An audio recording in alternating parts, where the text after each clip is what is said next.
button straight away because you already know it's going to be a fire show. So let's get it, family tree. Are you ready for your dose of some knowledge? Family. Yeah. Oh man. All right, let's do this. Let's do this actually. You know what? This show is actually called what? The Secret Relationship Between Kemet and Islam. I actually wanted to title it Secret Relationship Between Kemet and the Quran, but or Secret Relationship Between Kemet and Ahlul Bayt. I think those type of phraseology is the best suit this topic today. I actually want to do another show like this. Okay, so I'm just going to give you a quick introduction. I actually want to do another show like this where it is actually the secret relationship between Kemet and Christianity and so forth. Okay, because I've got so much information to download, offload to you guys regarding that. All right. Oh man, Sarah's in the building. Harry Singh's in the building. Jay Boogie's in the building. Everybody's here, man. I know it's early. All right, but family, get us the likes in, man. Share it with your friends and family. Let them know that we're live right about now on Titans TV. Yeah. So, you know what? Yeah, this topic kind of came to me, for several different reasons, actually. Because when we go speakers corner, the most common question that everybody asks is, "Kalam, what faith are you? What religion are you?" And I'm like, my goodness. Anyways, yeah. And then after that, it's always, because the majority of people there are Muslims, technically speaking. So, like. But why won't you become a Muslim? Why won't you become a Muslim? And I'm like, because I know too much. But what does that mean? I know too much. That's what it means. But anyways, yeah, we're actually going to jump into this today. Yeah, we're going to jump into this. We're going to show you the secret relationship between Kemet and Islam.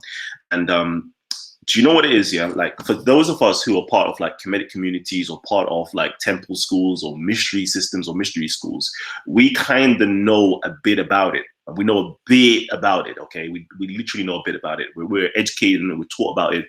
We have high respect to a lot of these, so-called Abrahamic prophets and so forth. So, your Muhammad's, your Jesus's, all the rest of them. Even when we go into like Greeks as well, Greek philosophy and so forth, got high respect for all of those people. Even other cultures, like far distant cultures, there is always this high regard and respect for them because we realize and understand that they belong to the sacred mystical brotherhood we're all part of. But that's for another story. That's for another day. But that's, for those of us who belong to those things, we get educated in these types of things as well. For those of us who come from African backgrounds as well, some of us may be taught, these traditions and these stories, growing up. Like there is always this relationship with those guys over there in terms of Islam.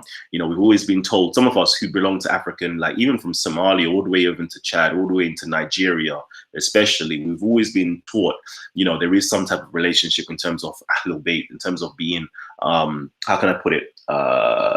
Having some type of relationship or familial relationship with this so-called religion and these people who actually, produce this religion. So there's always that going on. I could go into further details and depths, but that's for another day, for another story, for another time. I'm just going to touch on a few things real quickly so we can get it in.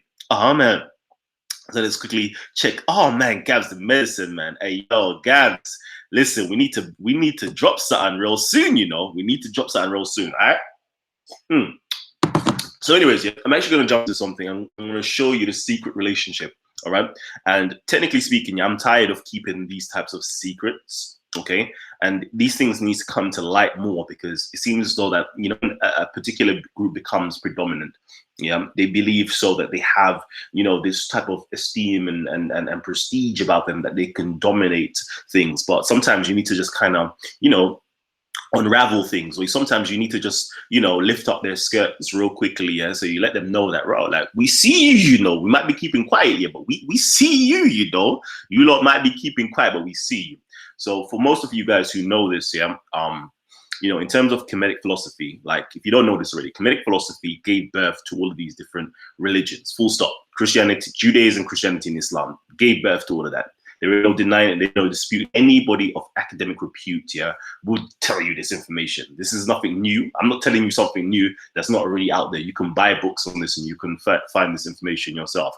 So that's simple. And most mystical schools or the spiritual schools that are part of these religions, okay, like one of the most highly kept secrets, yeah, is that like like Kemet, this is where we get it from. We don't tell the uninitiated, but this is really where we get our root and our teachings from. And this goes from Judaism with the Kabbalah, like that's just bait. Just do your research on that. It goes with Christianity and Freemasonry. That's just bait as well. You go to Islam and Sufism and other mystical schools. That's inside of that. That's just bait as well. There's always this, Egypt, or Kemet, Sudan, these areas. Like, why is it always like these areas? So we're gonna go into a little bit of that in a hot second. I'm gonna whet your appetites, baby. Whet your appetites. First and foremost, where do I actually want to go? Where do I want to go with this? Okay. Actually, I want to do this, I want to do this. Let's actually speak about what Muslims said back in the day about Kemet. Yeah. I'm going to do that real quickly. And then I'm also going to go into, Kemet in the Quran as well. Okay. Kemet in the Quran. And we're going to do this when it comes to Christianity as well. I can't wait for this. Okay. We're going to do this same type of study when it comes to Christianity. But let's do this. First of all, let's talk about, what Muslims actually had to say. Like right now, they're hella disrespectful, right? And it's only because, like, forgive them, Father, for they do not know. Because, they're hella ignorant. That's the only reason why they're being disrespectful. It's because they're hella ignorant. They haven't been taught any history or culture or spirituality. So let's actually just touch base with it real quickly. So, I'm going to quote something from Al-Kindi, okay? For those of you guys who don't know who Al-Kindi is, okay, he is literally one of the most famous philosophers of the Arabs. He is literally named the father of philosophy. Okay, so let's quickly clear. Father of Arab philosophy. That's what he's nicknamed as, the father of Arab philosophy. He's also the one, responsible. Now we have to give credit. These old school Muslims, or these old school Arabs. Okay, we'll call them Arabs, but that's another story for another day, because we know about the Kinder tribe is really an Ethiopian tribe anyway, but that's another story for another day. So anyways, this guy here, he actually gave us, the whole world, gave us what we consider to be Arabic numerals, okay? He gave us Arabic numerals, which are really Indian numerals, which got converted into Arabic numerals, which is like our modern day English. Like when we use standard English, we have 1, 2, 3, 4, 5, 6, 7, 8, 9, 10, and so forth, okay? He's the one who actually gave that to us, okay? So that's him right there, okay? Mad, crazy philosopher, like big in the game, metaphysics, ethics, logic, psychology, medicine, pharmacology, everything. This guy was the man. This is when, like, Muslims, were ahead of the game back in the day. All right, but this is what he has to say actually about Kemet. Let me just quickly drop this for you. It says here, Al-Kindi said that he examined a book which the people, the Haranians, regarded as authoritative. All right. His people regarded as authoritative. I was about to pull out the book real quickly just to kind of show you guys. Okay, it's chapters of Hermes on the doctrine of God's unity, which he wrote for his son most expertly on God's unity. All right, so this here is talking about a chapter in the book of Hermes. Most of you guys may know about Hermes and the Hermetica. I know I show you guys this book all the time. This is what the hell did I just type? Hermetica. Oh, Hermetica. Okay, and I show you guys this all the time. And we always quote from it. Okay, it's the Hermetica. All right, Hermetica. Okay, I always suggest it. This is one of my favorite ones because it's better. It's a better copy. It's about £35. If you really are interested in learning about Kemetic philosophy, this is the best place to go. All right. So, anyways, in there, he says, that it says here that philosophers who have exerted themselves, so those philosophers of his time or anybody's time, who really exert themselves, really apply themselves to the study of philosophy, to the study of knowledge, to the study of science, okay? It says here, themselves will find no alternative, find no alternative to them and to professing their doctrine, all right? This is what I love, This is what I so much love. He is there telling you, that the Kemetic version of Tawheed, right? The Kemetic version of Tawheed, the Kemetic version of God's unity, okay? The Kemetic version of God's unity, is superior to anything out there. superior to your Arab philosophy or your Arab Kalam. Yeah, it's superior to all of that, to the Jewish philosophy, it's superior to the Christian philosophy, it's superior to everything. Yeah, even to the Quran. Yeah, what it proposes for God's unity is far superior. All right. And if you are really true about yourself, you will find no alternative to it and to professing that doctrine. This is what they had to say. And this is what I have to salute them for, yeah, because they're hard body, all right? They're real hard body. They kept it real trill, all right? Now, some of you guys may be asking, yeah, who is Hermes, right? Who's Hermes? And I'm going to show you in the Quran, yeah, where, you know, for us, yeah, we will know from Kemetic philosophy, we know who Hermes is, right? But I bet some of you guys didn't actually know, yeah, that Hermes is actually inside of the Quran, yeah? So let's just touch on that real quickly. Hermes is actually inside of the Quran. For us, we call him Jehuti or Thoth.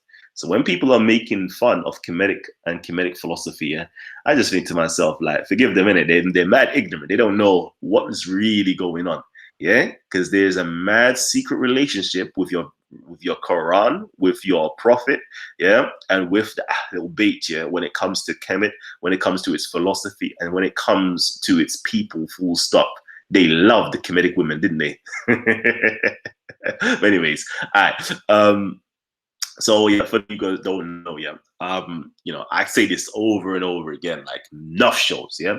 We got this person here called Idris, okay, Idris, okay. This is actually an Ethiopian or an Arabizing of the Ethiopian name, or this is actually an Ethiopian rendition, okay, of his name. All right, or sorry, an Arabized rendition of this particular individual who's called Idris in Ethiopia. That's it right there. Okay, this is where it comes from. It says here is an ancient prophet and patriarch mentioned in the Quran, whom Muslims believe was the second prophet after Adam. Islamic tradition has unanimously identified. Whoa. Repeat that again. It says here, Islamic tradition has unanimously identified Idris with the biblical Enoch. Although many Muslim scholars of the classical and medieval periods also held that Idris and Hermes Trismegistus were the same person. All right? Same person, all right? It's further tells about, you know, he's described in the Quran as trustworthy, patient, exalted to a high station, you know, kind of like a Jesus figure, to be honest with you, because, you know, according to the story, he lived up to the age of 360 or 365, one of the two. And, you know, he got translated, he got taken up into heaven and he walked with the gods and became a god. But that's another time for another day. All right, so Hermes Trismegistus is right here, real quickly, yeah? It says here, thrice great Hermes, okay? All right, for those of you that don't know, he is referred to as the Egyptian god Thoth, okay, or the Egyptian Nectar Jehuti. That's him right there. As you can see, there he is with the Abyss bird. Let me just quickly go to it, real quickly. There he is with the Abyss bird, yeah? There he is with the Abyss bird. Look. This is the stuff that you love so much. There he is, yeah? You know, as a baboon, yeah. Hey, all right. So this Idris, according to Muslims, okay, according to Muslims, I'm gonna say this again. According to Muslims, this is Idris. Of course, the Christians and the Jews recognize, you know, Enoch as Jehuti or Thoth as well. It's all there. All right. I'm gonna just do quick Google scholarship, sorry, Wikipedia scholarship for you guys, so you guys can go ahead and do your own research. Yeah. But anytime you really want that real work and that real information, anytime you want that real work and real information, you know I got it for you, innit? Let me just quickly do this. Yeah. Anytime you lot want that real work, let me just real quickly. Yeah, these are some books that you lot need to get. All right, you lot need to get. Those of you guys here at Speaker's Corner, my Muslim brothers at Speaker's Corner, that always keep asking me, bruv, like on a slide, what book should I get in terms of this Kemet stuff? Yeah, this is it right here. This is another good book. Okay, it's called The Arabic Hermes. Yeah, The Arabic Hermes. All right, and it says here, From Pagan Sage to Prophet of Science. Yeah, by Kevin Van Bladel. All right here. Enough good stuff in there. Enough good stuff in there. Got hieroglyphs and it's got the Arab stuff in there that you guys love. Yeah, so that's another good book to actually go and purchase if you really are interested on this type of topic. I could give you other books, but let me just stop right there. All right, so let's go back to it. Let's get back to it. So we realize that, in the Quran, you got a mention of this particular prophet called Idris. Christian Jews know him as Enoch, and of course, Greeks, Kemetics know him as Thoth or Hermes or Jehuti. Okay, so this is the individual that you lot, okay, get your information from, and I'm going to break down where you lot get your information from. In the Quran, yeah, his followers, okay, are known as the Hanafiya, or they're known as the Sabians and so forth, right? Um, and even Muhammad himself, yeah. Actually, let me do this. Yeah, let me quickly do this real quickly. Let's just do this real quickly, just to open it up. Yeah, look, even Muhammad himself, yeah, was known. This is according to Abdul Rahman ibn Zayd. Yeah, you can find most of this stuff inside of the hadiths as well. It says here, the polytheists used to say of the Prophet and his companions, these are the Sabians, comparing them to them, because the Sabians who live in Jaziratul Mosul, today known as Iraq, would say there is no God but God. La ilaha illallah. Okay, another one real quickly. Rabia ibn Ubad says here, who lived at the same time as Muhammad, wrote, I saw the Prophet when I was a pagan. He was saying to the people, if you want to save yourselves, accept there is no God but Allah. At this moment, I noticed a man behind him saying he is a Sabi. Okay, all right. And that's his own uncle saying that he's a Sabian. All right. All right. There's more mentions. Okay. Look, both Ibn Jurayj and Atta ibn Abi Rabah wrote, I saw the Prophet when I was a pagan. He was saying to the people, if you want to save yourself, accept that there is no God but Allah. At this moment, I noticed a man behind him saying he's a Sabi, etc., etc. All right. It says here, when I asked somebody who was he told me he was Abu Lahab, his uncle of relationship between the Sabians who lived in Sawad in Iraq and Muhammad. It is mentioned that the polytheists of Mecca were heard to say of Muhammad, he has become a Sabian. All right, so there's enough stuff like that, yeah. Talking about Sabians. Now, for those of you guys who do your research, you lot know who the Sabians are. They are literally, let me just do this. There's a nice little quote here from Al-Mubashir ibn Fatik, scholar in Egypt, okay, writing roughly 1048. It says here, the lessons of Tat, who is Sab, son of Idris, peace be upon him, pagans or Al-Hunafa, are named for him. So they are called the Sabians, all right? So look, as you can see here, yeah, even them, they know, yeah, that the Sabians is named after Sab, who is the son of Idris, supposedly, okay? All right? And they're called, the pagans, they call the word Hunafa, pagans. Yeah, that's the real meaning of the word Hanafiya or Hunafa and all those things there. Actually, it's not the real meaning, but it's one of the meanings of the word. It means those who actually, venerate, or those who actually bend and bow to give an offering or to venerate something. Okay, they're called the Hunafa. But the Christians used to actually call those people pagans. They translated that term as to mean pagans in their time. So when you go into the Quran, you always find, the mention, I think the word Hunafa or Hanafiya or Hanif is mentioned about 12 times. Okay, but out of the 11 times it's actually mentioned, 11 out of 12 times it's mentioned in the Quran, it always gives you the prefix like, yeah, but he was a pagan, but he was a but he wasn't a mushrikun. He wasn't somebody who binded partners with Allah, or he wasn't somebody who worshipped idols, because paganism, or the term pagan, had very negative connotations. So there always had to be a qualifier right at the end. All right, but I'm going to go into that. When we got time, we can talk about these different types of topics here. But I just want to just quickly sparse through these things. All right. So back to it, okay? I want to actually show you guys, the secret relationship, another secret relationship when it comes to, these Kemetic prophets or these Kemetic sages or netchers and Islam and the Ahlul Bayt as well. So again, a nice little bit of Wikipedia scholarship. So everybody here, can do this, yeah? You could just simply type in Idris, all right? Idris right here in Wikipedia. It will give you all the information. So you lot can't say, oh, Kalam, you're just making ish up. Like, you lot usually do Google scholarship, right? So if you're not going to do your Google scholarship, and most of you lot don't purchase books like me, yeah? So if you want to do Google scholarship, quickly, just go right here, do a bit of Google scholarship, type in Idris, and all of the information is right there for you. You can't say, Kalam, you're a liar. Bruv, the information is always in front of your face, you know. The only person who's a liar is yourself. You just lie yourself. All right. So, anyways, let's quickly just drop this. So I'm gonna go over here, yeah. Where are we starting? I want to start roughly about here. Okay. So we got somebody called Jabbar. Okay. Let's read into this. It says here the Jabarian corpus contains. No, didn't want to do that. All right. The Jabarian corpus. Shouts out to man like Jabari. Okay, the Jabarian corpus contains the oldest documents source for the emerald tablets of Hermes Trismegistus, translated by Jabir ibn Hayyan, or Geber, for the Hashemite Caliph of Baghdad, Harun al-Rashid, the Abbasid. Jabir ibn Hayyan, a Shiite identified as Jabir al-Sufi, was a student of who? Jafar al-Sadiq. Ja'far al-Sadiq. Wow.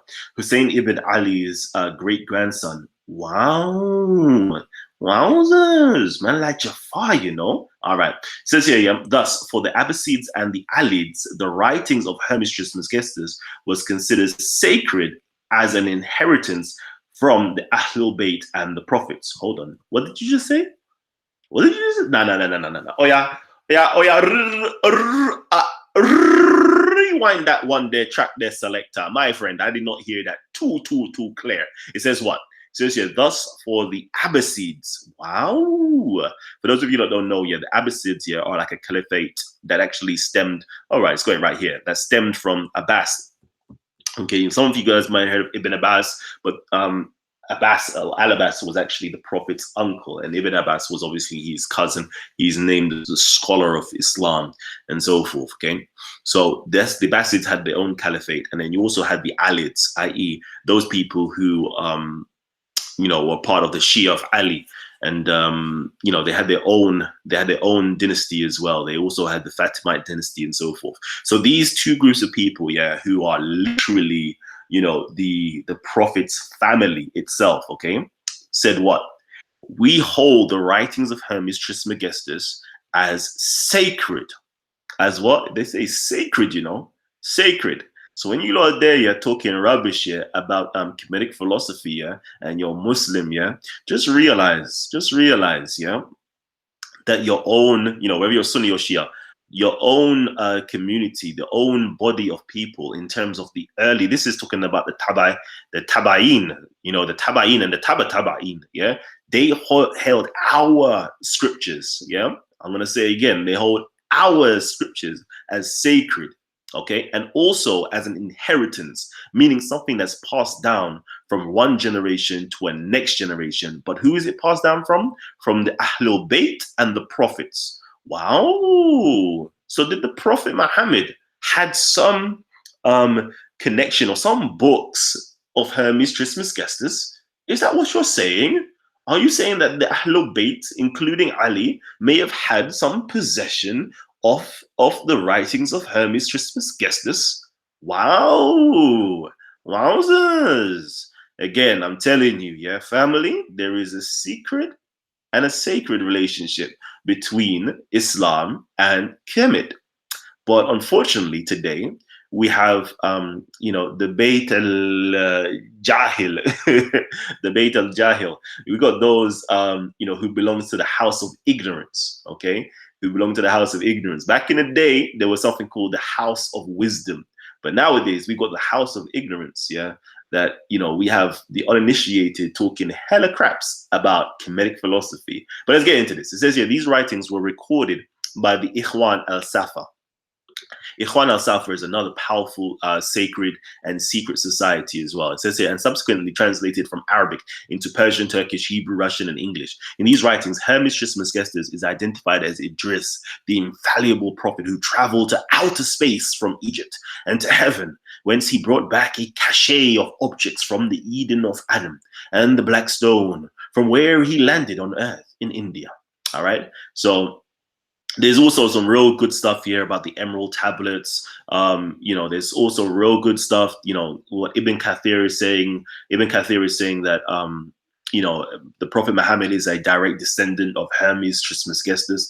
Again, this is Kemetic stuff, baby. Yeah, it has loads of stuff talking about Hermes actually.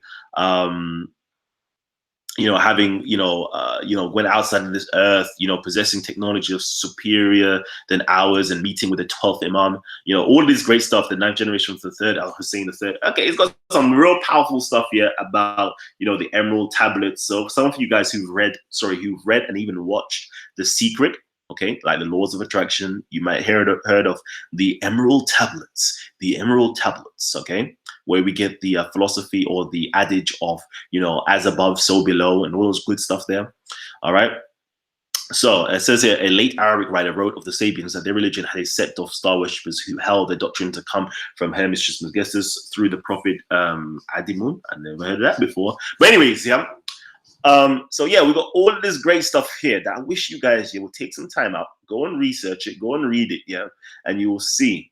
And you will see why even the prophet was being called a Sabian. A Sabian is simply, in modern language, we'll be saying a Sabian, yeah, is simply a Kemetic. So why was your prophet being called a Kemetic? Why was the Ahlul Bayt passing down Kemetic information and wisdom and holding it as sacred? Okay, these are some of the questions that you should ask yourself, yeah, before speaking negatively and ill, yeah, about Kemetic and Kemetic philosophy. That's all I'm gonna say. Why did Allah in his noble Quran mention Idris, who is Jehuti? Why was this all mentioned? Okay, I'm gonna give you those little food for thoughts real quickly. All right, real quickly. But anyways, let me come back and see what the family actually saying. See you all saying though, family tree. I actually want to see what you guys actually saying. So talk to me, family. Talk to me. All right. So what I'm going to do right now, yeah, is this, because I'm not trying to spend long here. It's just a quick one. We're going to do the same thing with Christianity. All right. We're going to do exactly the same thing with Christianity on our upcoming show, and show where the relationship, or the secret relationship, between Kemet and Christianity lies. We're going to go into the doctrines of Enoch.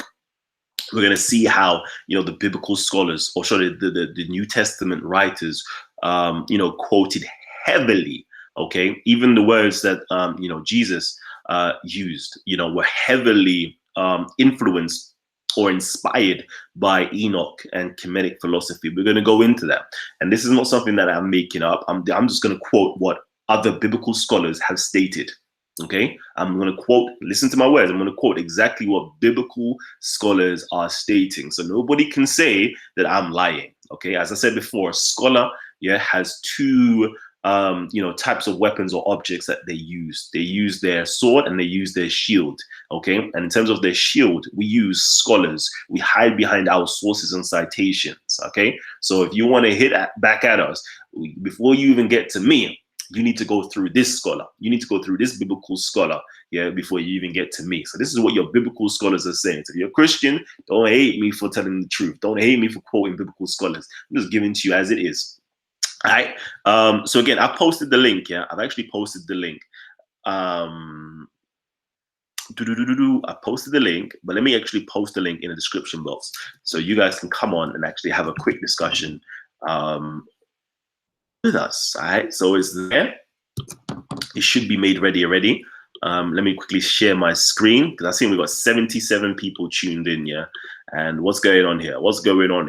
We've only got what, 27 likes, 27 likes, 28 likes, and we got a hell of a lot of dislikes.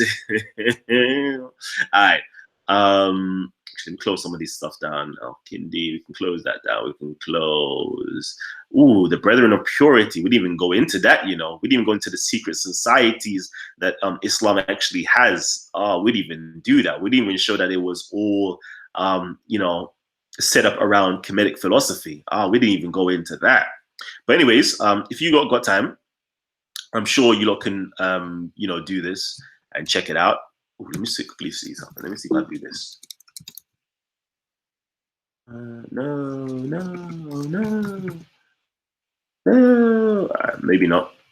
I wanted to do something real quick and easy, but I can't cheat. Nah, let me choose not to cheat.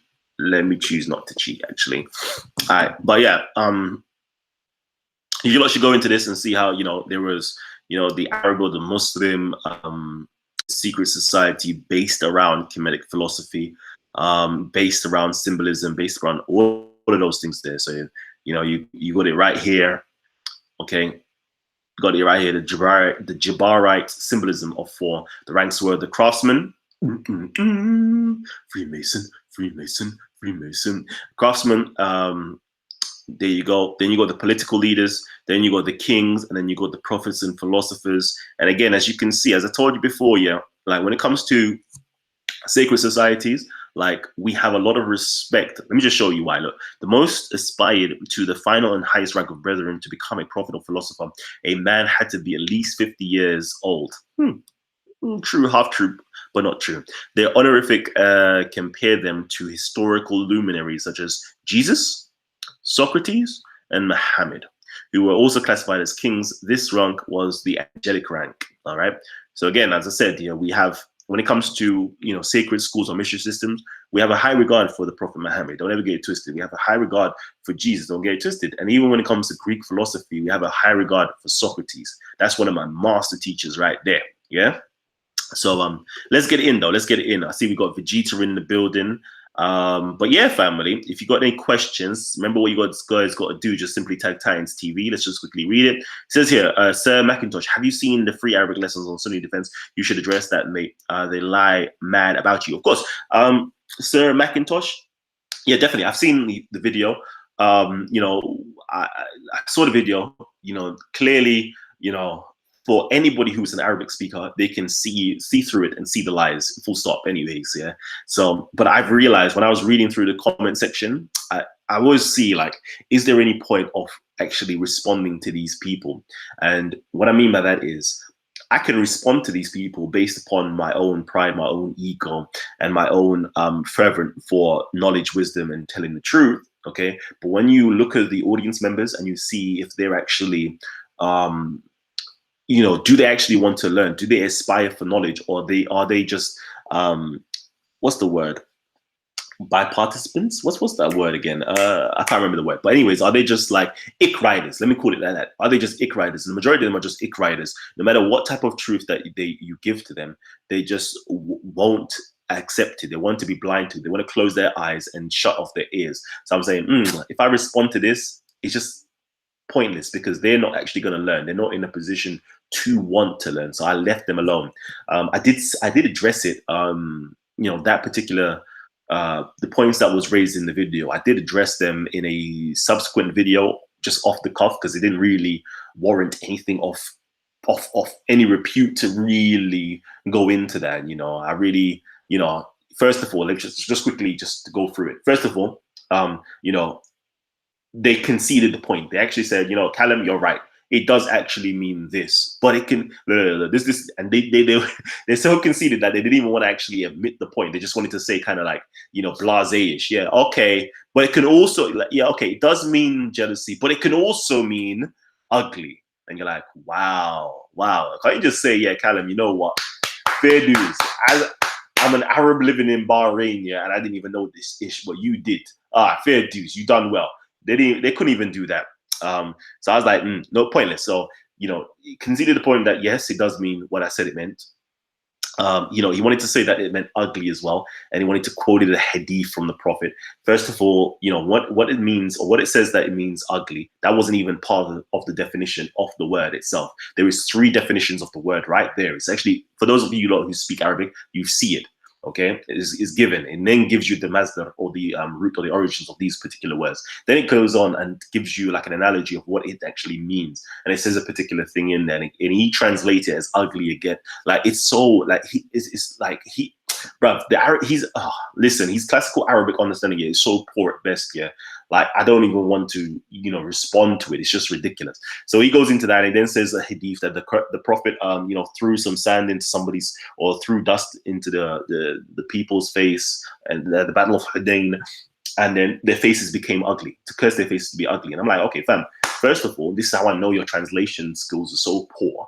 Okay, if he did that, the question is, did the Prophet's prayer get answered?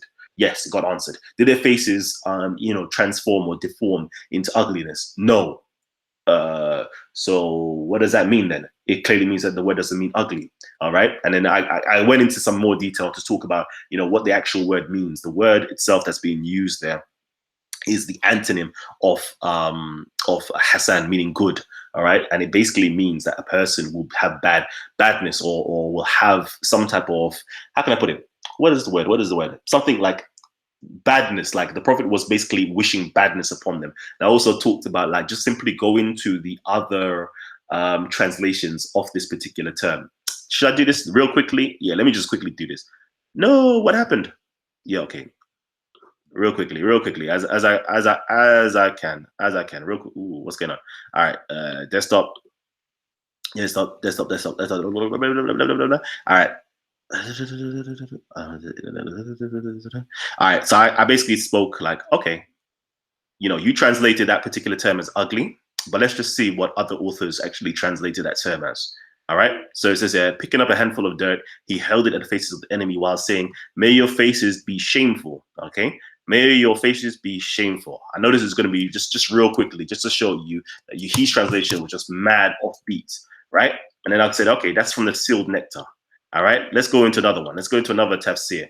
All right, so that was a sirah. Let's go into a tafsir right now by what's his name? Ibn Kathir. Is this Ibn Kathir? No, it's not Ibn Kathir. Possibly it's Ibn Kathir. Don't quote me right now. All right, so they do a tafsir on the verse. I believe it's 21:7. No, 8:17. 8:17 when it talks about the battle of Badr and all the good stuff's there. It says here, humiliated be their faces. Okay, he basically picked up some sand. Look, right again, he threw a handful of sand at the disbelievers and said, humiliated be their faces. So shameful be your faces, basically. Or humiliate be your faces. Same Arabic right there. So I was just showing, and I done a quick response. I didn't even show all of this stuff. I just done a quick response to say that even your translation of the term here is just way off. Yeah, way off. And me as a non-Arab, non-Muslim, non-Shia, non-Sunni, all of those good stuff there can spot your lies and deceits. Yeah, I don't even want to continue actually having to bully you and shame you up. It's just pointless. But anyways, so yeah, that's my quick answer for that. Trying to go through this. Who are you saying Idris is identified as Jehuti? How you spell that? Okay. I'm sure you've done a show like this before, Kalam. Yeah, trust me, but you have to keep on redoing it because people need it to be drummed into them. What school of thought was Idris? All right, cool. All right, let me do this now real quickly. So we got Vegeta here. Again, yeah, family. Yeah, let me just do this real quickly because I ain't got long. All right, real quickly. Look, the link is right there. Don't complain to say, oh, but I wanted to say something and you didn't allow me to say anything. The link is right there. Look, I'll even post it for you guys, yeah? So if you guys want to join in and actually ask any questions or say anything upon this particular topic, don't skate around and talk about something else. This is what we're talking about.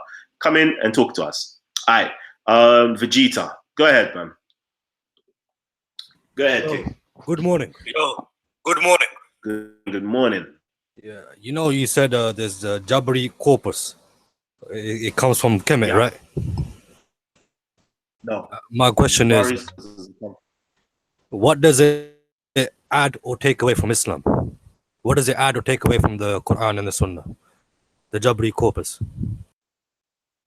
Okay, Jabari corpus isn't from Kemet. The Jabari corpus has Kemetic material inside of it.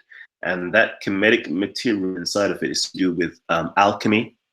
Alchemy. This is the name of Kemet. So, when we're talking about alchemy, even chemistry, these are from the Arabic root alchemy, which is from the root chemi or kemet. Okay, so it basically has a broad, vast knowledge to do with Kemeticism or African philosophy that's entrenched in there.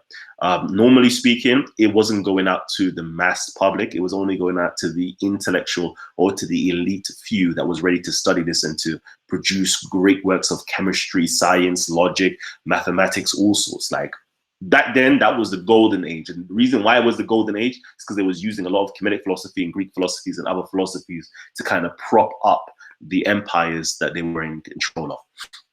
on the region control. So it doesn't add anything to the Quran in that respect. It doesn't take away anything from the Quran, but it does show you, you know, the roots of where the Quran is actually originated from, or the inspiration for the Quran.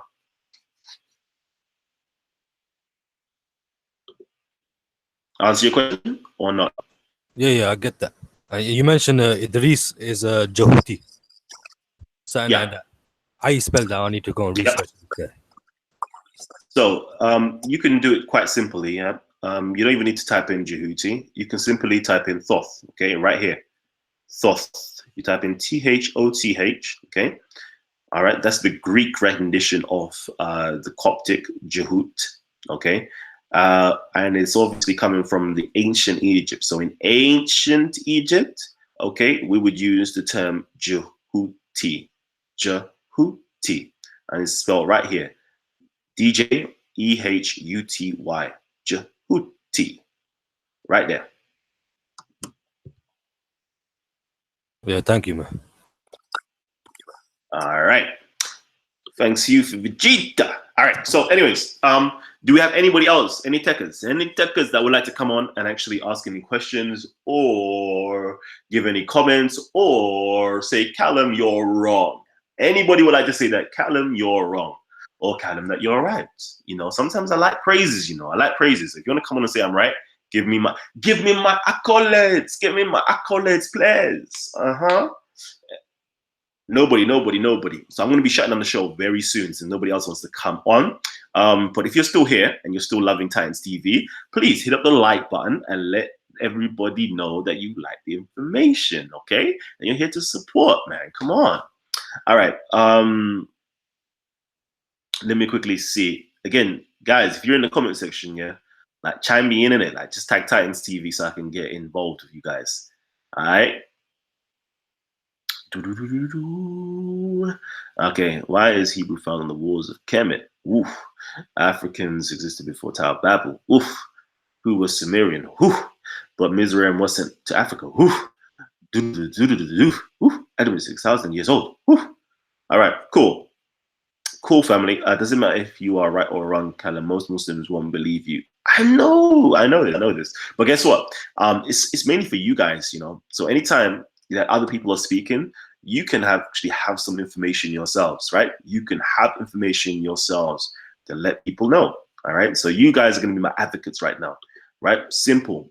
If you don't want to, just type in Idris. This isn't difficult, okay? Wikipedia. Like, this is just the most easiest thing. It's an encyclopedia that's online. You can check the sources yourselves as well. So simple. I'm not telling you not to buy books, okay? Or give you books that, you know, you have to spend like, you know, 50 to 100 to 200 pounds to go and find this information in.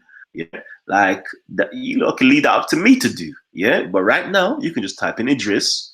You can find this information. You can find Hermes Trismegistus. You can go here. You can type in Thoth. So easy. Yeah, you can click the links. Yeah, and they'll tell you information about these people. Yeah, right there. It's just so easy. Yeah, you can go in. You can click the biblical Enoch as well. Enoch, there you go. You can find out about Enoch. You can find out about his relationship to do with Egypt. You can find out how he gave, you know, the first laws and so forth. You can find, you know, his stuff is written in Nagaiz, which is the Ethiopian language. You can find about, you know, Enoch is identified as Metatron. You know, I speak about this heavily. Yeah, and even when it comes to Islam and the supposed angelic being that visited Muhammad, peace be upon him and his family, and you know, was sitting upon a throne, you know, the one that was on top of the Sidrat Muntaha, okay, or the tree of you know, the boundary of the tree, or whatever the case is. All the good stuff there, like it's all here. It's all here. Like his ascension into paradise, it's all here. Like Enoch in Christianity, again, look, like, you know, he's also referred to being an ancestor of Jesus, just like Muhammad was. Yeah. You know, Christianity talks heavily about Enoch. Enoch, the seventh from Adam. Yeah. You got it in the Dead Sea Scrolls as well. Yeah. It's got all that good stuff in there. All of that good stuff. All of that good stuff. Yeah. Tells you that all of the early church fathers quoted from the books of Enoch. Yeah, so Oregon, Jerome, Augustine of Hippo, Justin Martyr, all of these people. Yeah, but we don't see it. We don't, for some strange reason. Yeah, the early Christians or the early church fathers, all knew about Enoch and his books and so forth, and knew about the relationship. But for some strange reason, it's just not there. We just don't know nothing about him for some strange reason. Why are they always hiding and concealing it? God damn. God damn. All right. All right. Let's see. According to Israelite scripture, how many brothers did Jacob have? Question. Jacob. Oh, sugar. See, I nearly fumbled. No, Jacob. I don't know. I actually don't know. I don't know. According to according to Israelite scripture, I know Jacob, who is Israel, had 12 sons. Or fathered 12 sons and a daughter, and then had extra 2 children attached to it, and so forth. But in terms of his brother, Jacob, is that Esau? Possibly Esau. I don't know. I don't know. From the top of my head, I don't know. The only one I can think of right now is Esau. Okay, the only one I can think of is Esau, and I'll double check if there's any more, but it was only Esau that I can think of. I'm still waiting, Nobody don't want to come on. Nobody don't want to come on. All right, cool. Then boy, playtime's over, innit? Playtime's over. All right, family tree. I enjoyed, speaking with you guys and dropping some wisdom and some knowledge at you guys. I'm actually going to do another one of this when it comes to Christianity, and we're going to go into that, and I'm going to show you the relationship with Kemet, especially with Enoch or Idris, and Kemet. Sorry, and the Bible. We're going to show you how the early church fathers understood Kemetic philosophy. We're going to show you that, how later Christians actually, viewed Kemetic philosophy and talking about theology-wise. We found out in Islam that, the Kemetics had Tawheed, and it was the best version of Tawheed possible, all right?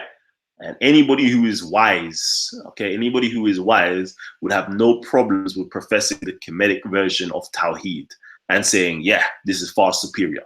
This is what, Arab or / Islamic scholars have stated. I'm going to show you the same thing when it comes to Christianity, how Christian, scholars have stated that, the oneness of God, if you want to call it Trinity, the oneness of God was already in Kemet. Way before, and it was highly sophisticated as well. So we're going to show you all that good stuff to show you, in both religions, they pay homage to Kemet and Kemetic philosophy. And that's one of the reasons why, it's pointless for anybody coming from, our particular background to give up our heritage and a legacy to adopt another people's culture. It's like, why do that? Like, your culture tells us that our way is the best way. Why are we going to do that for? Like, it doesn't make any sense. Like, we've got thousands of years of information. We ain't babies in the field. We've got thousands of years of information, and you want us to give it up? For what reason? I always keep saying, like, all right, cool. You want me to convert to your religion. What does your religion have that mine or my way of life doesn't have? Okay? What does it have that my way of life doesn't have and is productive or beneficial? Tell me. Can I go in? Sorry? Can I answer that? Oh, yeah, go ahead then. The question you said was, what does Islam have that Kemet don't? What does Islam have that the laws of Ma'at don't? In the laws of Ma'at, it says, I will not kill, right? No, but continue. Listen to you. All right, but it says, I won't do this, I won't do that. I won't do this particular sin. It says, I have not done this particular vice. All right, but what about you did do it? Then what? Sorry? What about if you did do that vice? Then what are you going to do? So what does Islam have that Kemet doesn't have that is beneficial? What I'm saying is, in Islam, we say don't steal, but if someone does steal, we got ways to deal with that thief. How does Kemet deal with thieves? How does Kemet deal with murderers? Because all Kemet does, from what I understand so far, maybe you can inform me, who understand. It says don't do this, don't steal. But what about if someone does steal? What does Kemet do then? Where is it in your books, in your hieroglyphics, wherever? Okay, so now, can you tell us what does Islam have in terms of somebody who steals that Kemet doesn't have? That's like the type of questioning I'm asking you. We got we What got does the Islam say solution. about this? We got the solution What's the of solution? dealing with thieves. What's the solution? Let's say dealing with murderers, because no one likes a murderer, right? Okay, The so what's the murderer solution? is put to trial, and with our sources, the Quran and the Sunnah, we are able to determine and put a law on this guy, chop him up or kill him whatever way we find easy. But does Kemet have that Okay. the solution? Does it have what's it, the rehab process? How do I say it? Okay.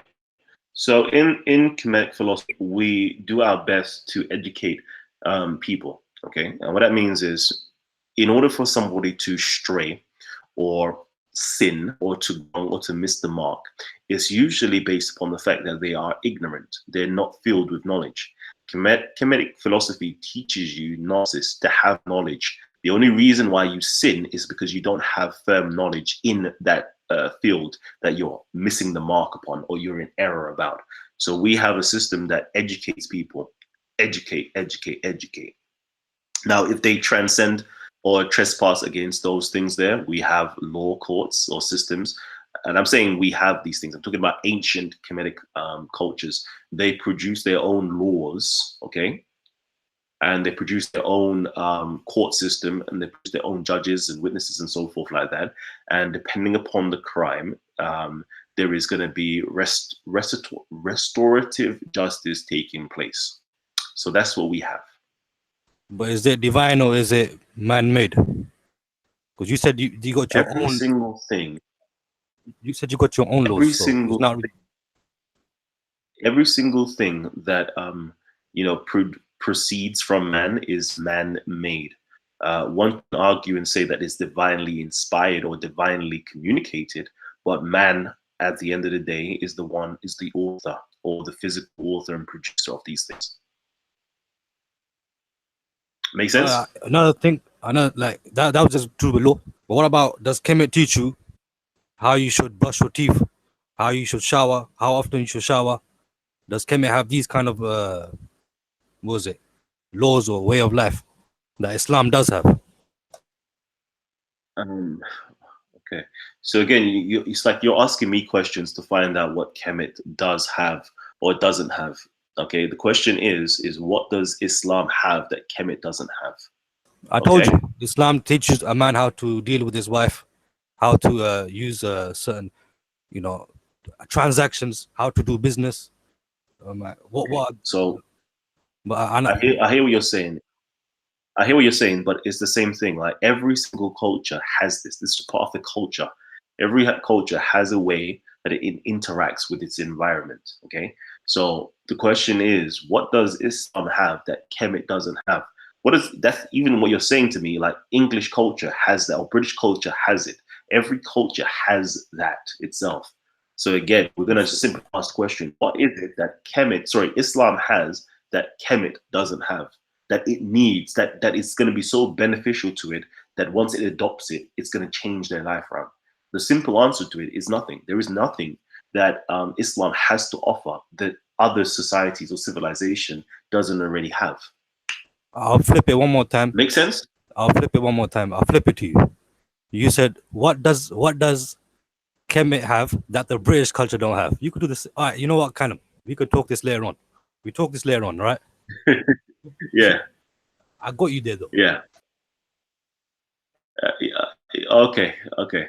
So again, yeah, we're gonna keep saying this here. There is nothing like, as a person, okay, as people of a particular descent, yeah, like we really need to, spend some time, look into our history, look into our heritage, look into our cultures, okay, before deciding to adopt or take in, assimilate or integrate another system or another way of life into our own practices and into our own culture.